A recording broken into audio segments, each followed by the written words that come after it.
एकदा एक तरुण व्यक्ती गावात राहणारा होता, ज्याला नेहमी काहीतरी कमतरतेचे अनुभव होते.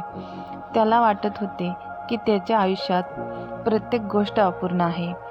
तो जास्त संपत्ती, यश आणि प्रसिद्धीची खूप इच्छा करत असे, पण तरीही तो नेहमी दुःखी आणि असंतुष्ट होता. एक दिवस त्याने गौतम बुद्धांना भेटायचा निर्णय घेतला. बुद्धांनी त्याला त्यांच्या आश्रमात बोलवले. तरुण व्यक्तीने आपली चिंता बोलून दाखवली आणि विचारले, बुद्धजी, मला आनंद कसा मिळेल? बुद्धांनी त्याला विचारले, तू कधी थोडासा आनंद घेतला आहेस का? तरुण व्यक्तीने उत्तर दिले, माझ्या आयुष्यात तर आनंद नाहीच आहे.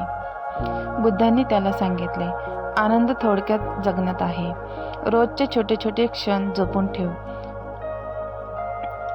निसर्गात फिरण्यात किंवा मित्रांसोबत वेळ घालवण्यात आनंद आहे. आनंदाचा आधार मोठ्या गोष्टीत नाही तर साध्या गोष्टीत आहे. तरुणाने बुद्धांचे शब्द लक्षपूर्वक ऐकले आणि त्याला एक गोष्ट समजली. त्याने आपले जीवन साधेपणात जपण्याचे ठरवले. तो रोजच्या आनंदाचा क्षणाचा अनुभव घेऊ लागला. एक साधं फूल, एक सजीव रंग आणि प्रिय मित्रांबरोबर बोलताना त्याला आनंद मिळू लागला. काही महिन्यांनी त्याच्या लक्षात आले की त्याचे जीवन आता खूप आनंदात आहे. त्याने मोठ्या गोष्टींचा पाठलाग करणे थांबवले आणि जीवनाचे साधे आनंद अनुभवण्यास सुरुवात केली.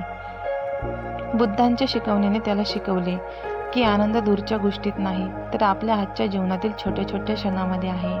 ही कथा जीवनाच्या आनंदावर आधारित आहे आणि प्रेरणा घेण्यासाठी योग्य आहे.